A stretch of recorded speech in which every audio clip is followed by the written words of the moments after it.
Act posted here in the council chambers. If you now please join me in rising for a moment of silence and the Pledge of Allegiance.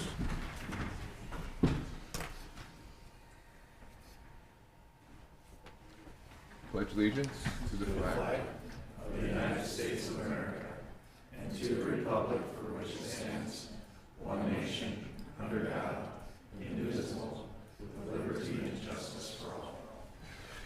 Roll call, please. Granquist. Here. Arns. Here. Merrill. Here. McCarthy. Here. Murin.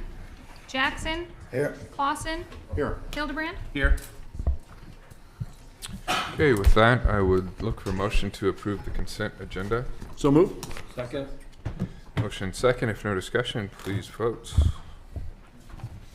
All council members present voting in the affirmative. Motion carries. Okay, I would then look for a motion to approve the full agenda with one slight revision. Would propose that we move items number 27 and 28 to the top of the regular agenda. So moved. Second.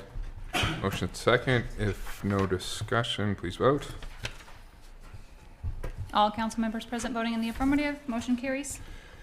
All right, that takes us to our regular agenda, and with the change, we will first hear item number 27. I would look for a motion to consider resolution number 2022-27 to allow Orphan Grain Train Incorporated to place emergency temporary housing units on their properties addressed as 306 and 310 South 7th Street in Norfolk. Second.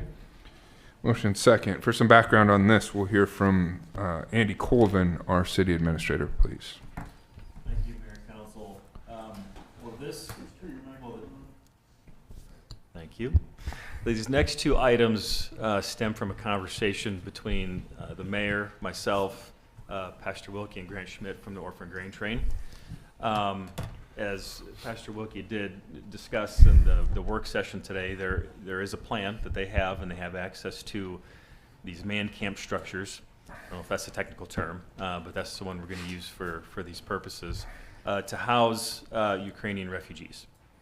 And this is from Orphan Grain Train. This is directly from a conversation we've had with them for this. Well, placing these structures right now in city code, it's not permitted. So what we're asking for is to declare a housing emergency for this specific case, so that we can allow Orphan Grain Train to work to get these structures in place, get water and sewer and different services there, get them on site, so the families that are awaiting to arrive here will have a place to go. And so in the meantime, upon passage of the ordinance that's going to be subsequent to this item, we'll be drafting more permanent regulations and rules and the bigger picture of working on these types of structures within the community. But we need more time than I think what we have at hand. So we're asking for this declaration of an emergency, and we're going to allow just for this site, which would be at 306, excuse me, and 310 South 7th Street. So it'll be that entire two parcels, parking lot, and then that. We just included both of those for these purposes. So this isn't this does not apply elsewhere in the community. This just pertains to this site working with Orphan Grain Train. So with that, I guess I would entertain any questions, and if there's anything else, information we can provide to you as you take a look at this. How soon do you anticipate, if this was to be approved, that they would actually be put in place? We'd like to do it. Pastor or Grant, for the meeting's purposes, we'd have to ask you to come to the podium to speak on record.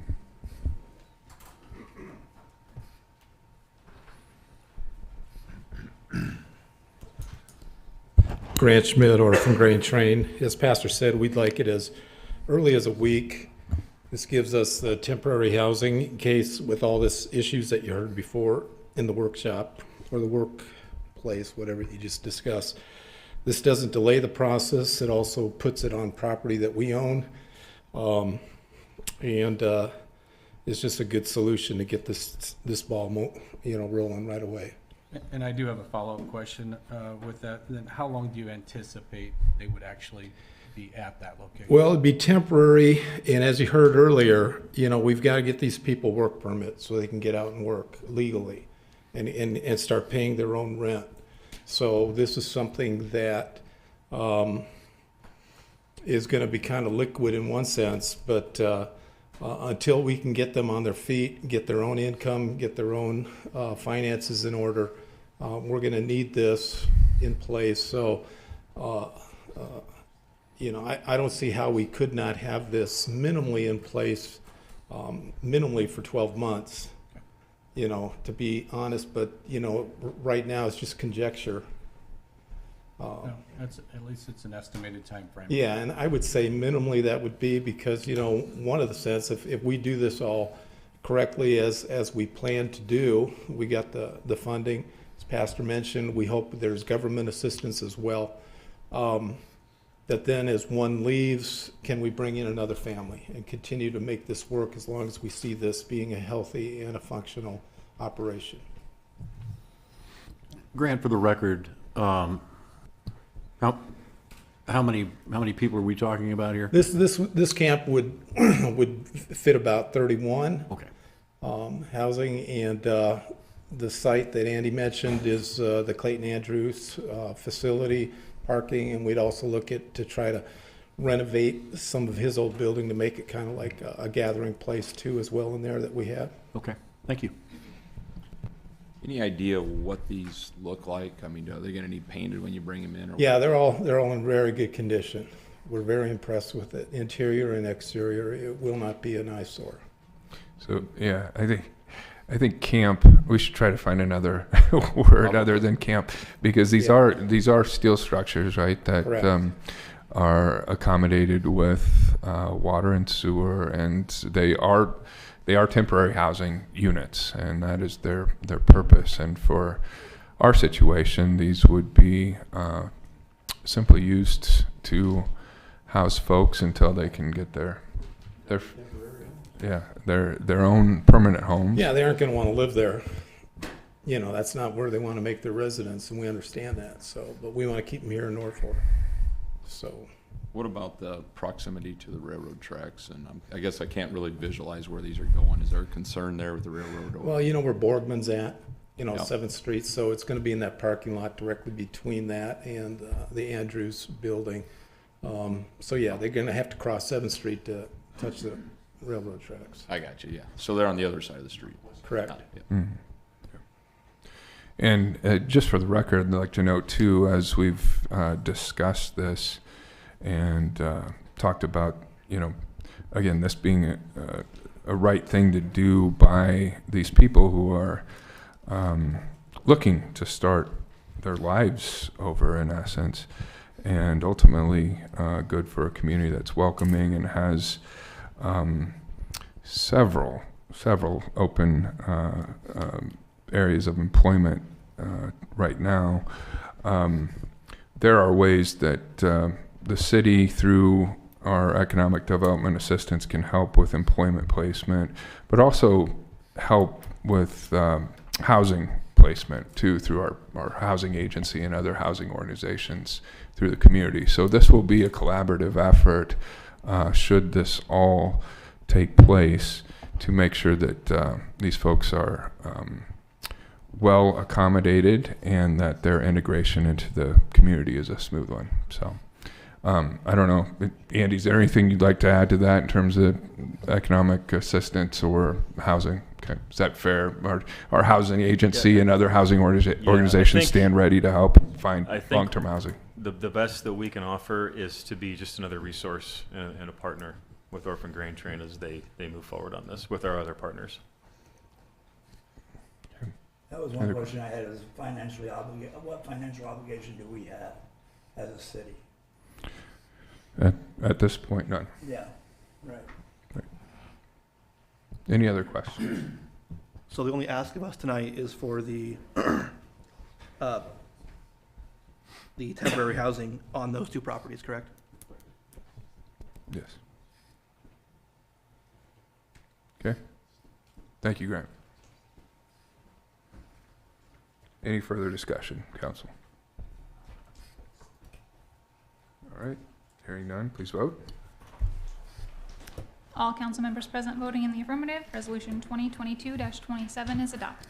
Okay, then related item number 28, we look for a motion to consider ordinance number 5797 to suspend certain applicable sections of Norfolk City Code addressing zoning and building requirements to allow for the placement of emergency temporary housing on private property located at 306 and 310 South 7th Street. I'll offer for consideration ordinance number 5797. Second. Motions and second. Any discussion on this, council? I did just want to add the grain train officials, Pastor Wilkie and Grant Schmidt, have been here for a good part of the afternoon. We very much appreciate their work in this effort to help people who need help, and that's very characteristic of what Grain Train is all about, and it helps put Norfolk on the map in a very good way. So thank you. If no further discussion, short title, please. An ordinance of the City of Norfolk, Nebraska to suspend certain applicable sections of Norfolk City Code addressing zoning and building requirements for a limited time to allow for the placement of emergency temporary housing on private property located at 306 and 310 South 7th Street in Norfolk, to provide when this ordinance shall be in full force and effect, and to provide for the publication of this ordinance in pamphlet form. Please vote. All council members present voting in the affirmative, ordinance number 5797 carries on first reading. Your Honor, I propose that we suspend the rules and pass ordinance number 5797 on second and third. Second. Motion to suspend the rules and approve on second and third readings. If no further discussion, please vote. All council members present voting in the affirmative, ordinance number 5797 carries on second and third. Okay, we return to the first part of the regular agenda and item number 19. I would look for a motion to consider ordinance number 5794, amending section 22-23 of the official city code to extend the amount of time from 30 days to 90 days in which a property owner must construct or repair a sidewalk after receiving notice to do so from the city, and to include an alternative to provide proof within the 90-day period of a written contract for the construction or repair of a sidewalk. As a note, this ordinance is separate from ordinance number 5793 that was passed as amended on first reading at the July 5th, 2022 City Council meeting.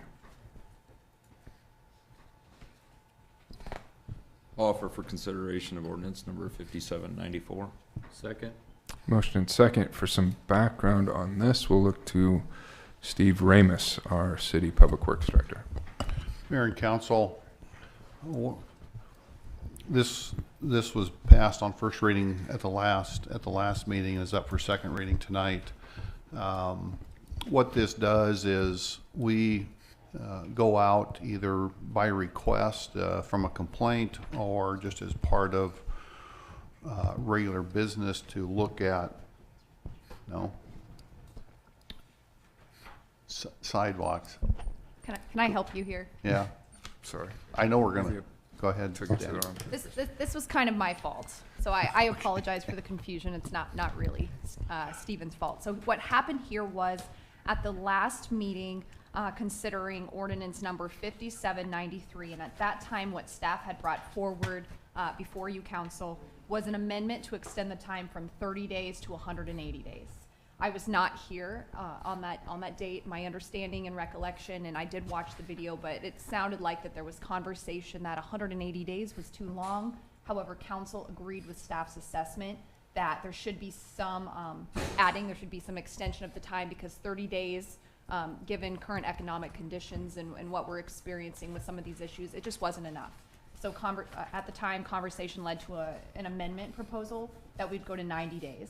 And that is what the attempt was at that time. And another thing that was discussed, and that was voted, I believe that was voted upon.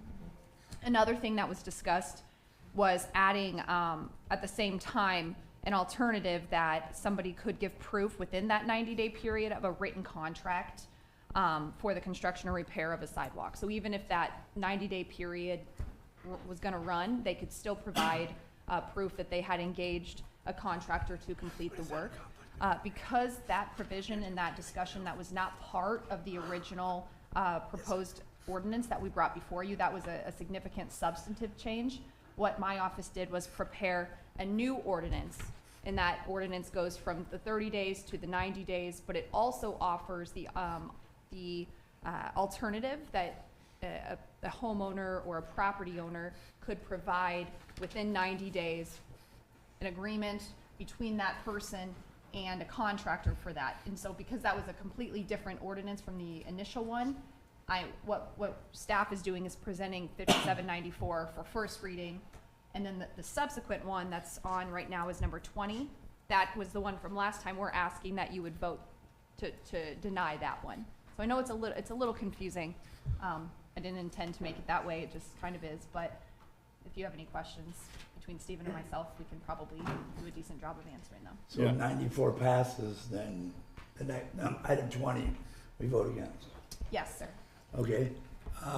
Where it says 90 days under contract, does that mean that in 2 months they get a contract that says they're under contract to get their sidewalk fixed, and 2 months later they still don't have it fixed, but they're under contract?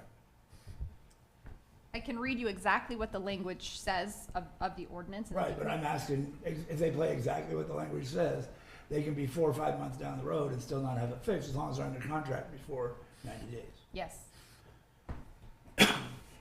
Well, I'm glad you guys extend, or at least have it at 90 days, because things you gotta realize about a sidewalk, there are very few contractors in town who just wanna come and do a sidewalk. They wanna do a driveway, they wanna do, and so the sidewalk is kind of more of a pain in the butt to be able to get to, and you kind of, it's filler work in between jobs. And so it's hard to get people there to put your sidewalks in if they're not doing a bigger project on your property. So if you're just repairing a strip across your driveway or patching, it's because there's a trip hazard or whatnot, which this could fall into. It's hard to get people there. So in my opinion, 90 days is tight. But I guess that's what or I wasn't here. Otherwise, I would have fought for more, honestly. But as long as they could show that they have a contract with somebody within 90 days saying, you know, they've said they'll be here on or before this date, I think that's reasonable. But I think you'll find that a lot of people will be at their 90 days asking you, he said they'll be here, but, you know, because I know that most of the people that are doing flat work right now, these are filler type jobs. Yeah, that's where that discussion came in 2 weeks ago, Shane, and so we were back and forth on that, and if they obviously it could take longer than 90 days. Right. But if they could show proof with the contract, at least we knew it was gonna get done. It was the intent to get the work done. Yeah, the intent. Honest intent to get the work done, No, not just, yeah, That that's could part move of the- back even further, if you that's know, part of the winter. or the ordinance, then that's very beneficial and helpful. Yeah. Otherwise, you're gonna be flooded with people. You know, one of my thoughts too is to look at an on-call contract that we bid out annually for sidewalk repair or replacement. That'd be It's a terrific idea. And then it's just there, they'll know what the price is, and, you know, that contractor, whoever that is, they can decide to lump all that up in a 2 or 3 week period, whatever they wanna do, but that way it's bid, people can use it if they want to. and so Steve, would you make that available to folks that called in looking for a permit to get this done? How would you enact that? That's what I would see, you know, if they're, you know, we get that call in or a claim in somehow through a door hanger, we give them notice that that's available, ask that they, you know, we're still trying to work through some of that, but if it's at a 1/4 inch or so, do we just say, you know, you're at a 1/4 inch, you might want to keep your eye on this, you know, when it hits a 1/2 inch, we're gonna put a door, you know, we're gonna come back and say this needs to be fixed within this time period per code. So it's kind of a moving thing right now, but, you know, working with staff, we'd like to kind of wrap up this conversation and have a plan in place as we hit fall. But, yeah, I would see the on-call contract as something that we could pull the trigger on, or if they just notify us, we put them on the list, and then when we want to get a hold of the contractor and ask him to. Is that done at a particular time of year? Late spring, early summer? After the freeze thaw You know, I think, cycle? yeah, I see us trying to do our walkthrough, how we're gonna do that, kind of carving the city up into zones during the fall, providing either notice that, hey, you're at a 1/4 inch, keep your eye on this. If it's at that 1/2 inch or more, that we actually notify them it needs to be repaired. And then come next spring, you know, we would notify that we do have an on-call contract, here's the price. If it's not done by next spring, we'll add it to our on-call list of work to get done and then issue that for spring, early summer work. Thank you. So if they'd be under contract and the contract keeps extending, you would put them on your on-call list, and that's whoever the contractor is, that's who the homeowner would have to. Yeah, Okay. I'd say Okay. looking at code right now, we don't provide any end date in there, but I think ultimately providing an end date, you know, yes, you need to be under contract, but if within whatever that date is, 180 days, it's not complete, then it goes on our on-call list and we just force the work done and send a bill. I've got one question on the, for this. I mean, it's been going on a long time and people have been fixing their sidewalks and whatnot. One thing that's this happened to me, honest to God, when I first moved to Norfolk, the very first letter I got from the city of Norfolk was, welcome here and fix your sidewalk.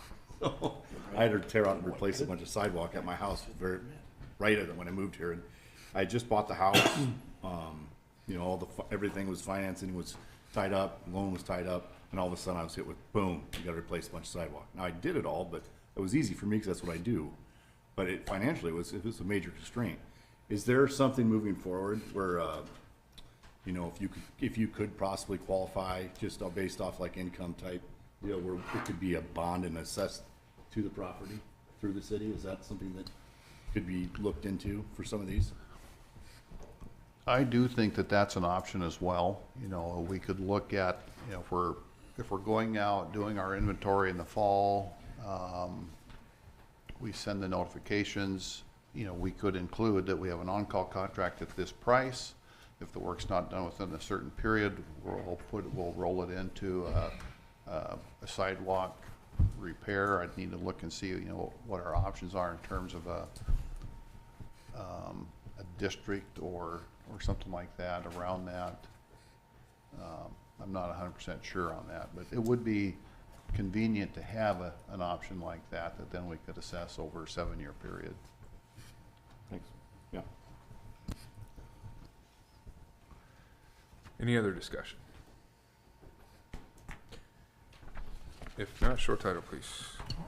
An ordinance of the City of Norfolk, Nebraska to amend Section 22-23 of the official city code to extend the amount of time from 30 days to 90 days in which a property owner must construct or repair a sidewalk after receiving notice to do so from the city, to include an alternative to provide proof within the 90-day period of a written contract for the construction or repair of a sidewalk, to provide when this ordinance shall be in full force and effect, and to provide for the publication of this ordinance in pamphlet form.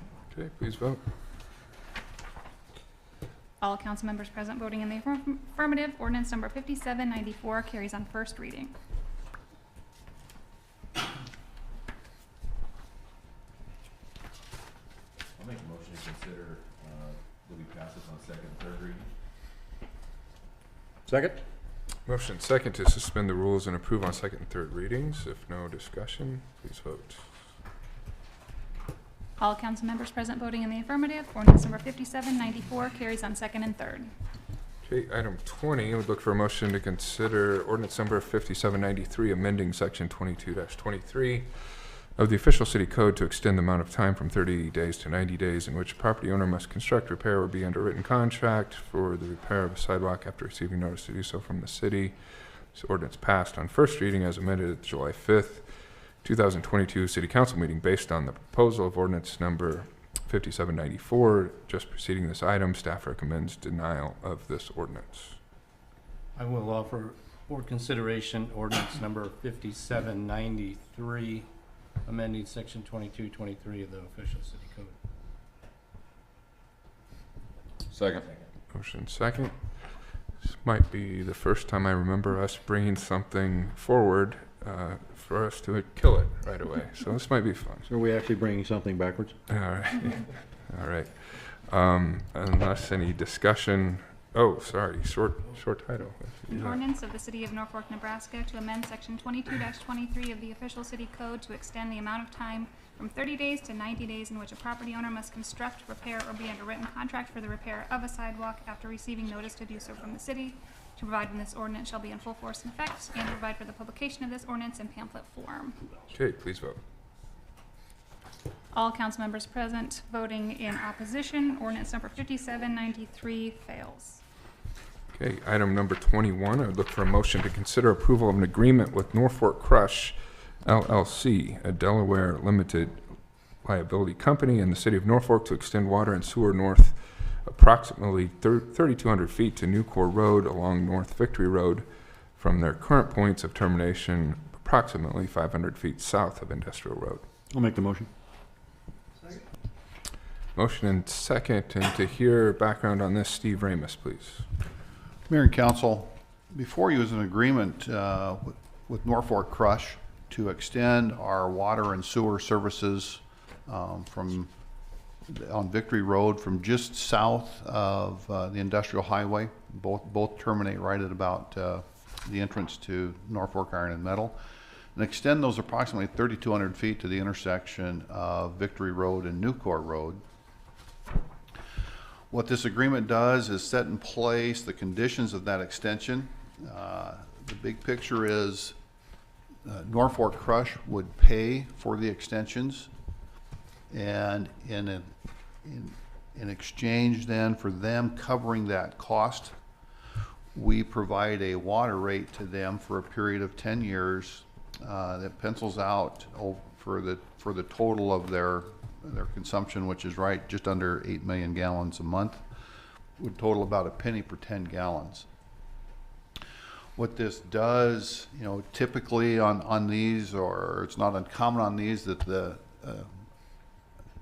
company would ask the city to bear the cost of the extension, and then in doing so, we bill an outside city rate, which in Norfolk is twice our inside rate.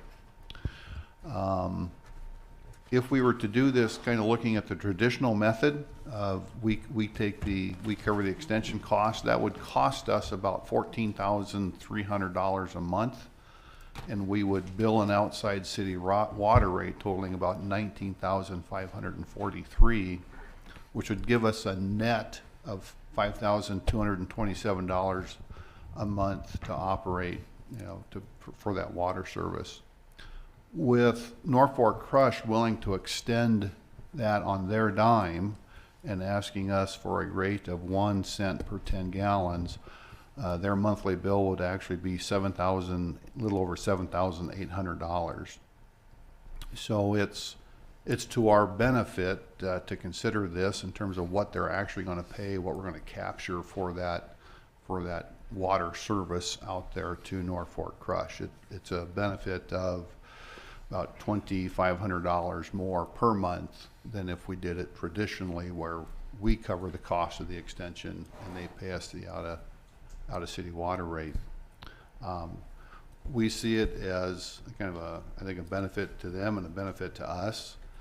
They are here tonight. Nick is here with representing Norfolk Crush. John is with him. John is his project manager. I'm sure they would answer any questions around that.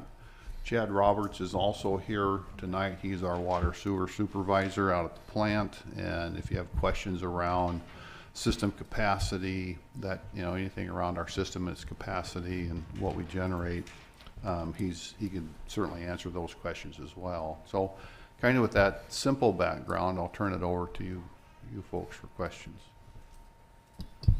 Steve, we, in subcommittee the other day, we talked about the city's water usage per day, and the proposed Crush water usage per month. Can you throw those numbers out? They're big numbers, but they're certainly not as big as I thought they were when we first started talking about them. I mean, sure. As I understand it, the city uses about 8.5 million gallons a day. Yeah. And this facility would use about $8 million gallons a month. Correct. So, I mean, our usage varies quite a bit, depending on whether it's a summer day or a winter day. But and Chad's gonna have to back me up, but I would say our water usage runs anywhere from about 3 million to 10 million gallons a day. Okay. Or, yeah, gallons a day. Their usage is about 8 million gallons a month. So it's well within our capacity to generate and distribute to the plant. Well, and that was kind of where I was going with that, is that is well within our ability to serve the citizens water. Correct. Okay.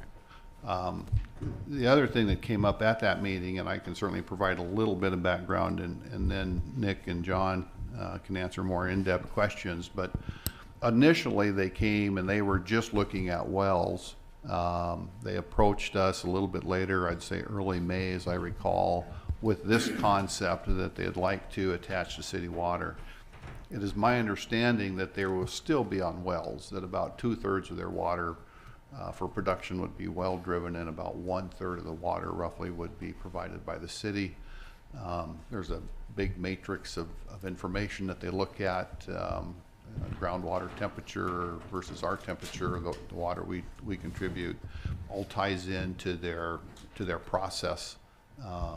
So that's why they ultimately came back, was as they continued their analysis on the groundwater and looking at city water.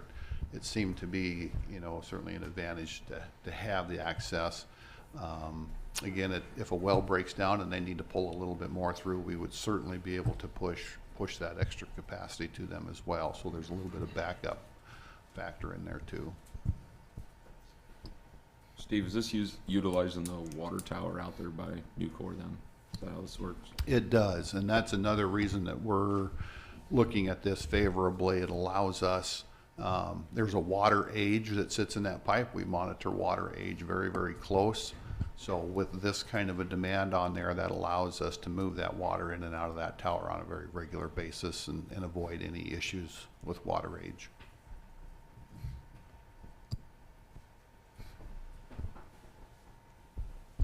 Any other questions? So it sounds like this will improve system management, allow us to extend our infrastructure northward in a way that allows this new business coming to our community to have the infrastructure they need more quickly. And I think that all spells a pretty good collaboration. So I appreciate the staff work and Norfolk Crush's cooperation in this. Is there anything else we need to discuss, Council? Okay. If not, please vote. All council members present voting in the affirmative, motion carries. All right, item 22 would look for a motion to consider approval of an engineering construction design services contract with Olson Incorporated for the Northeast Industrial Utility Extension, 2022 Victory Road from south of Industrial Highway to East Nucor Road project for an amount not to exceed $199,270. Make the motion. Second. Motion second. Steve, anything to add to this? Or Anna? No, I'm gonna, if you have questions, I'll ask Anna to come up and walk through that. Okay.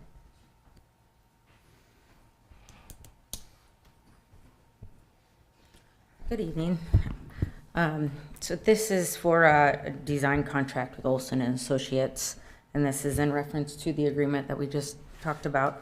So this would bring the water and that sewer main up to Nucor Road and Victory, where Norfolk Crush would be tying on to their water and sewer services. So this is going to be a contract between the city of Norfolk and Olson and Associates for the design. So the city and the water department and city engineering department can go through the design with them. So the contract would be between the city and Olson, and then the contract would then be paid essentially by Norfolk Crush as part of their agreement. Okay, thank you, Anna. Any questions? Okay, hearing none, please vote. All council members present voting in the affirmative, motion carries. Item 23 would look for a motion to consider approval of ordinance number 5795, annexing a tract of land generally located southeast of the intersection at Highway 35 and East Benjamin Avenue.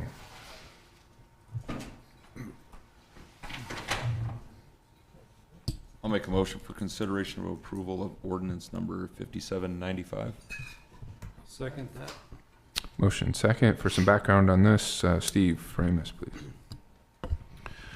Mayor and council, in front of you here is a voluntary annexation request by Aaron Gary for a parcel of land located on the east of Highway 35, south of Benjamin Avenue. It is right up on the edge of Madison County. This conversation for Dan began last December, as I recall, and after working with staff, he came in and had a conversation here with council, I guess expressing some concern with the process and just what it was going to take to get this done. There was a desire to put larger lots. They are R1 lots, but they're larger R1 lots, somewhere around an acre, 1.5 to 1 3/4 acres, roughly, right up in the very tip of their property. Following that conversation in December with council, he approached staff, had conversation with staff and city administrator on just kind of what it was going to take to make that happen. It was expressed at the time, and Aaron expressed here in that meeting last December that he was certainly open to annexation if that's what it was going to take to get it done. So as his project has moved forward, he does have a plat ready to go, and again, this is the voluntary annexation going in front of that to annex the property into city limits. So with that, I'd answer any questions. I see Dan and Aaron are here as well. This was in Planning Commission last week. Dan did present and had some questions that he presented to Planning Commission and to staff. To my knowledge, they've not been in to visit with staff about any of those questions. Turn it over to you for questions. Steve, I'm looking at the map. Make sure my thing's on page 128 of 189. I don't know if it's worth showing up there or not, but am I looking at this correctly, that it's adjoining or next to what's already annexed by the city from our previous? It's next to city correct. limits. So the adjacency to city annex would be the Chapman development on the west side of Highway 35. So where this dash line is here on page 128 is the city limits. Right. And the hatched area is the part that to be annexed. To be Am I annexed. looking at this correctly? Correct. When you see Chapman development over there, and then all of Highway 35 right away to the east of Chapman development is all in city limits.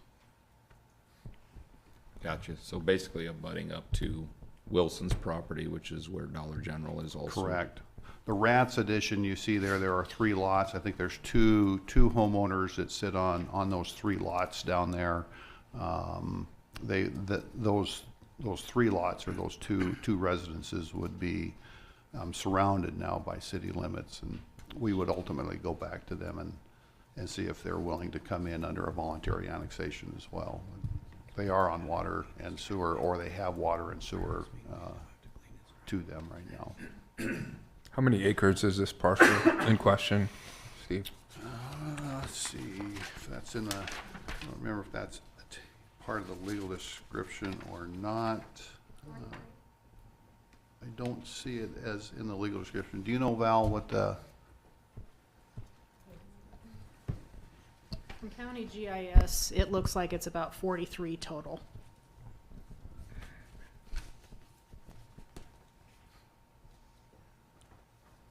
And what was the question before the Planning Commission last time? Go ahead, Val. They were asking about the cattle on there, and I said that if the cattle that was run on there by somebody previous was not discontinued for 12 months, it could remain even though it's R1 zoned. If it leaves for 12 months, then the animals need to go away. They were asking about a barn, and that would be an expansion of the nonconformity, and so we would not give a building permit for something that is not already there.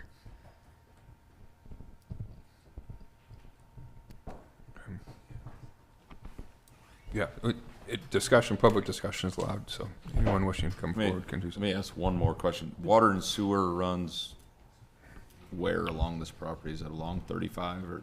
Water and sewer run along 35, yes. Yeah, one of the reasons we wanted to plot some of these. Aaron, can you introduce yourself? Oh, this is Aaron Geary, sorry. And there should be a form in front of you to sign. Oh, gotcha. So the reason we wanted to go with these lots, there is city water and sewer that goes past these lots. As you go further south, it cuts across 35 and makes some of the other property harder to develop. So we saw the housing market boom, and we wanted to get these lots out there sooner. It's starting to cool off now, but that's why we went for that. We, like Steve said, tried to do kind of what Wilson did with some R1s so we could break them up faster. Council didn't necessarily, I think, like that idea, so we went back to, or sorry, not R1s, rural residential. So we tried to keep it R1 in an R1 zoning. So this is the agreement we went with. I did try to initially only annex the new lots, kind of like what Dollar General provided. Still like that, but if this is the way forward, I can annex the whole thing. Norfolk's my home, so I don't mind doing that. But I do, like Steve said, this is part of a plat agreement to go forward. And then, yeah, I think with Val, the last time they were talking about just the farming that goes with the property and whether that would be allowed to have a barn or not. But maybe someday, I don't necessarily have want for a barn, but maybe something that can hold cars or something. So, yeah, that's just the backstory. So, any other questions for me? Before? Thank you. Dan Gary is my name. First of all, I'm for the city of Norfolk annexing property, okay? And you annex the airport and so on. One of the concerns that comes up for me is when the city starts annexing 35-acre plots or whatever, there's a lake out there, and the kids were shooting frogs the other day with their BB guns. You annex this, and it becomes the city of Norfolk, and the discharge of BB guns in the city limits is not legal. So as the city grows like this and has areas, how are you going to address that? Or, I mean, does that have to go away? And if I were to come in here and decide, well, I would say, no, the kids are having fun out there. I would say, no, don't annex it.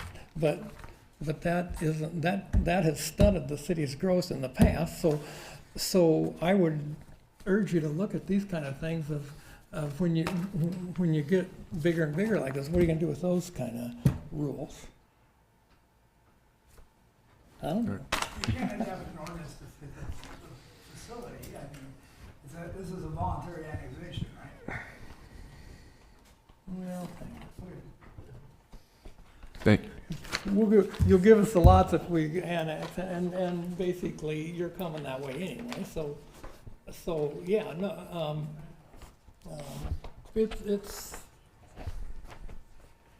yeah. We would rather see the lots that were divided into the houses, so those be annexed in the city and this be left alone. But we're annexed people, so I mean, we'd like to see the Norfolk expand that way, but we see this as a hindrance, so. Any other discussion? From the public or the council? Okay.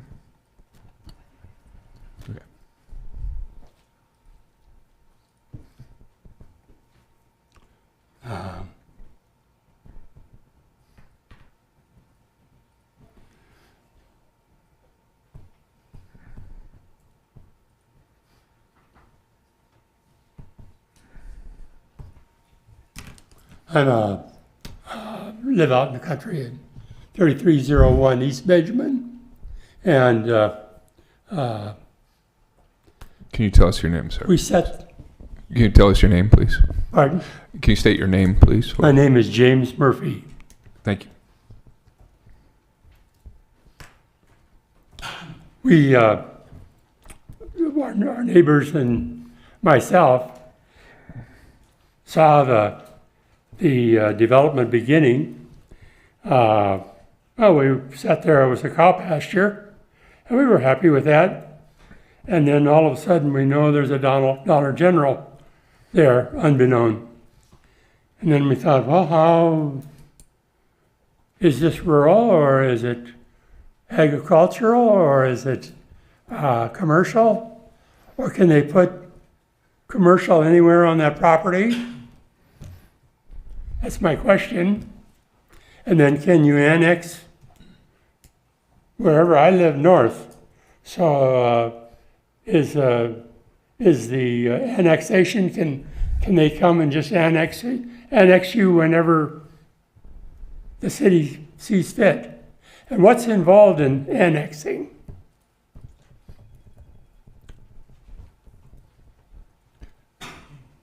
We want to have a discussion about annexation. So your technical questions are whether it's allowable for the city to annex abutting property. Yes, the answer is yes. It is allowable. Okay, go ahead. Sir, do you reside in Madison or Stanton County? Pardon? Do you reside in Madison or Stanton County? Stanton County. So yes, the city can annex your property in Stanton County, but only if it's done voluntary. So right now, our state legislature does not provide a mechanism for the city to cross that county line unless it's voluntarily. Okay.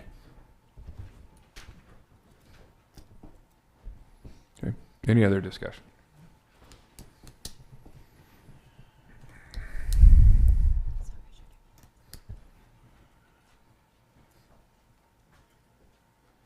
My name's Craig Coble. I've lived out there for 50 years, and that property that we're talking about is virgin soil. It has never been anything other than grass. And now we got this Dollar General out there. I don't know how they got that in there. I didn't like it a bit, and I bet the two people who built houses there did not like it. But what I want to say is, now they're putting a couple houses here, and they're putting one in the middle of the property, and they're putting one out in the end. Is this divided up somehow? Or are they just putting them wherever they want? I don't understand all this, so, but I'd like an answer to them two questions. Our city planner, Valerie Grimes, should be ready to answer that for you, sir. So in answer to Dollar General being able to go out there, it is not on the piece of property that we're talking about tonight. It's actually in Stanton County on what was Eric Wilson's property. And so that actually went through a replat to split off that lot and a zone change to make it commercial to allow Dollar General there. So that is the process that they had to go through to allow commercial. As far as houses that are able to go places, if you're looking at the new houses that are going up along East Benjamin, east of Dollar General, Yes. Those were platted, so they were separated off into separate lots so that those houses could go there. And just like what they are going to come in, the land that we're talking about now, for the future houses there, those will come in with a process at commission and again at council to split those properties into smaller pieces so that they can build houses there. So it's not like a regular housing development. There's not streets or how does that work? These are large enough that they don't need streets. They can access off of the existing street, like the East Benjamin. They just directly access off of East Benjamin. And then they butt up to the back to a floodplain. So that's why they're usually larger and they just come off. This plat that is coming through will have a private street coming down through Dollar General to the rear of the lots, so they will have a private street, so they don't access off of Highway 35. My understanding is that when you get a loan, you have to have an access road to that property, or they will not loan you money. So are we gonna have this for all these people? Yes. We will have that. Yeah, because we will not plat off a lot into a separate parcel unless it has some sort of public or private road access, because that's how we address it also. Like I said, though, that property has been virgin soil for 150 years or more. And this whole deal don't make sense to me at all, but.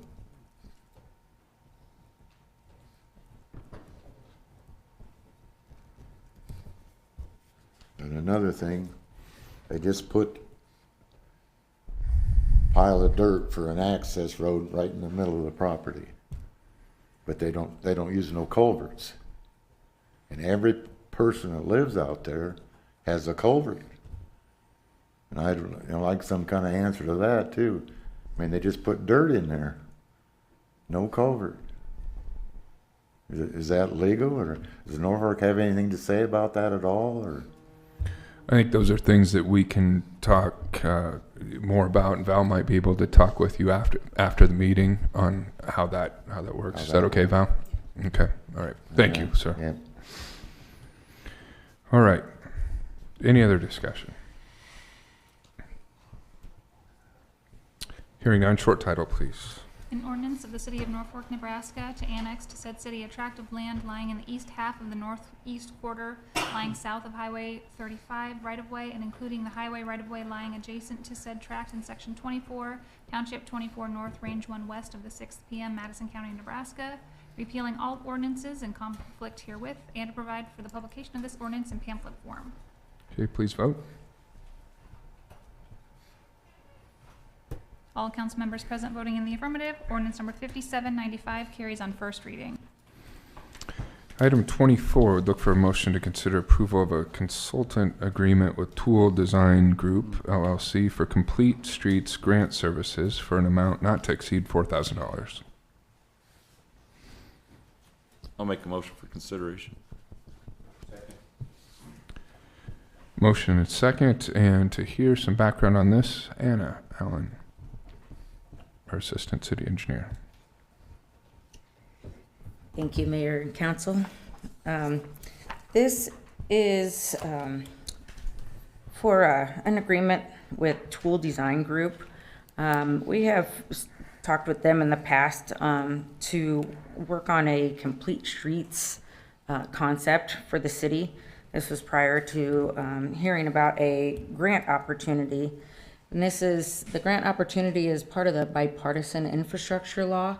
They are going to fund about $5 billion over the next 5 years to local and regional areas to provide initiatives to prevent roadway deaths and injury. So this agreement with Tool Design would get the grant application together and get all the necessary information together for that grant.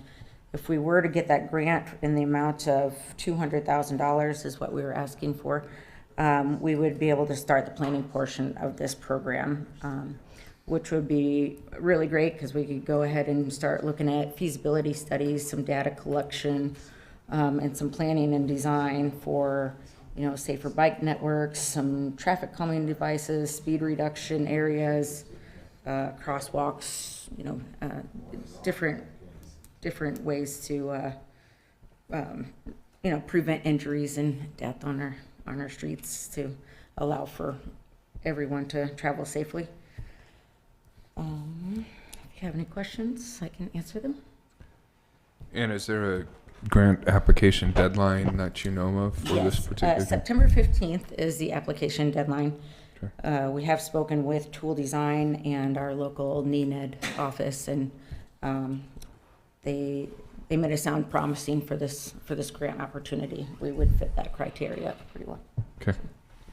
Yeah, Olson's is also part of that conversation. And so if that, assuming we land the grant, we would be probably looking at a Olson's-led complete streets program with tool design supporting that. But so we would be using local for the bulk of that. Okay. And additionally, as part of this grant, they're going to have the money over the next 5 years. So in 1 year, you can apply for a grant for the planning activities, and another year, you can apply for another grant for implementation of those. And this is a planning grant, is that right? This is the planning grant, correct? So simply a service fee for writing the grant? Correct. Okay.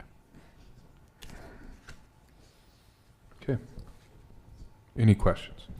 What's the, if the grant's for 200,000 for the planning portion, what's the estimated cost of the planning portion? To implement? Yeah, I To mean, implement the plan, or is that what you?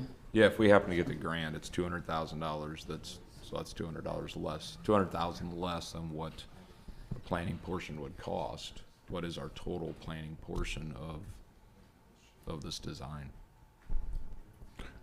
I guess I'm not sure. Would the grant cover the entire cost of the planning? Yeah, or is there a match there? So there is a cost share of 20%. So 20% of that would have to be a cost share with the city of Norfolk on that. I think originally we were going to ask for 200. We think that it maybe be about 140, 150 for the action plan. For the planning. To get all of the information together and the design and different drawings and things that we would need for the action plan. Okay. Any other questions? Okay. Thank you, Anna. Thank you. Hearing none, please vote. All council members present voting in the affirmative, motion carries. Item 25, look for a motion to consider approval of a construction design services agreement with Olson Incorporated for due diligence and site planning services for a 230-acre area located at the northeast corner of Victory Road and East Eisenhower Avenue.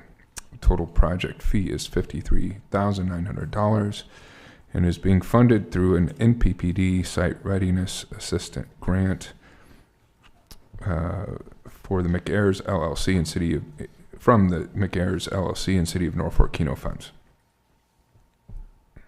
I'll make the motion. Second. Motion and second, and to hear more about this, Candace Alder, our economic developer. Good evening, Mayor and Council. Yeah, we have in front of you an agreement for site planning and due diligence services. What we have is approximately 230 acres out in our northeast industrial area.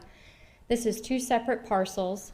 It's the parcel immediately east and south of the Louis Dreyfus plant, to give you an idea of where that area is. And what we want to do here is work alongside Olson and McAyers LLC and our utility partners to really come up with a plan that makes sense for how this property would divide if we did indeed split it up. So right now you have two very, very large parcels. One is about 55 acres, the other's 175 acres.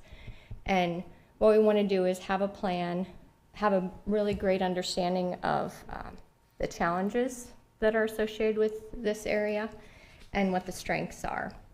And so when we answer any RFIs related to something that we could cite in the Northeast Industrial Area, we're able to communicate information effectively.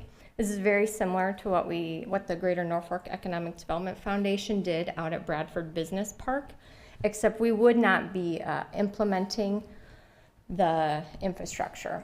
So this would essentially come up with a plan for how to divide this parcel. And Olson is here. We'll be working alongside Seth Lange, and if you have any questions, I'm happy to answer them. So Candace, this would just help a timeline of a projected of a project? Gives you an opportunity to say, we've done all of this ahead of time and made it easier for you to make the move, right? Absolutely. Okay. Yep. When you have that information up front, it lowers the risk of the business or the company that's trying to come in, and you're less likely, as we talked about in the work session, to get weeded out of that process. So what this really does is puts the city of Norfolk and Norfolk area and Madison County in a place of preparedness for business and industrial growth and development. Candace, in that Bradford Business Park example, was that partially funded through NPPD site readiness as well? Yes, so this is our second grant from NPPD, and they've been a great partner in that, and I think they recognize the importance of being prepared and in answering RFIs and when the developers and businesses come to town. Of this 53.9, how does that break out between the four entities here? So MPPD's grant to the city of Norfolk is in the amount of $22,900, and then McAyers LLC, Jan Einsbar's been our contact through that, put in $16,000, and then the city put in $15,000 of Keno funds. Okay, thank you. And in exchange, McAyers LLC's given the city of Norfolk a 5-year option agreement on the land. So we know exactly how much we can, how much per parcel or per acre it would be if we were to get into an interaction with a company. Great, okay, thank you. Great, thanks, Candace. Any other discussion, council? Hearing none, please vote. All council members present voting in the affirmative, motion carries.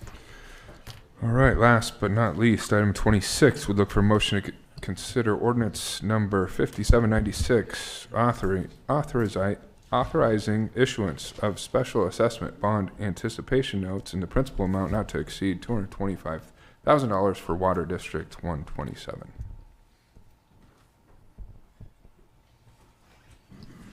I'll make a motion for consideration of ordinance number 5796. Motion second, and for some background on this, Randy Gates, please. Yes, Your Honor. This note issue is for that Channel Road water project, which was necessitated by a failing water well in that area. It provides $179,550 to pay the portion of that project that's planned to be assessed. The actual note issue is expected to be $195,000 because we're adding, it's a 3-year issue, so we're capitalizing interest until the 3 years is up, when we would anticipate issuing bonds for that.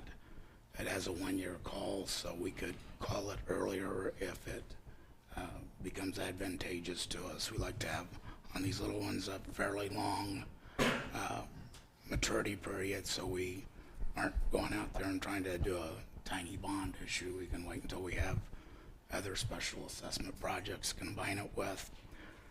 This is a parameters ordinance that authorizes a maximum issue of $225,000. I don't anticipate it'll be anything but $195,000, but in case there would be a buyer that wants to pay a premium for these, it would be allowed under the parameters. Maximum interest cost is 3.5% true interest cost. I expect the actual interest rate will be 1% or so less than that, probably around 2.5% or so. These notes will be marketed shortly after the council meeting, sometime this week, probably within the next day or two. And the final interest rate, true interest cost, and aggregate principal amount will be determined in a written designation to be signed by the mayor and myself. I answer any questions. Thank you, Andy. Any questions? Okay, hearing none. Short title, please. An ordinance authorizing the issuance and sale of bond anticipation notes of the city of Norfolk, Nebraska in their principal amount of not to exceed $225,000 for the purpose of providing interim financing to pay the cost of water improvements in Water Extension District number 127, pending the issuance of permanent general obligation various purpose bonds of the city, prescribing the form of said notes, agreeing to issue the city's general obligation various purpose bonds to pay the notes at maturity or to pay the notes from other available funds, authorizing officers of the city to make arrangements for the sale of the notes and to designate the final terms, rates, and maturity schedule for said notes within stated parameters, authorizing officers of the city to make arrangements for the sale of the notes, and providing for the publication of this ordinance in pamphlet form. Okay, please vote. All council members present voting in the affirmative. Ordinance number 5796 carries on first reading. I'd recommend passage of this on all three readings, so these can be marketed. I'll make a motion to suspend the rules and approve ordinance number 5796 on second and third reading. Second. Motion to suspend the rules and approve on second and third readings. If no discussion, please vote. All council members present voting in the affirmative. Ordinance number 5796 carries on second and third. Okay, that concludes this meeting of the Norfolk City Council. We are adjourned.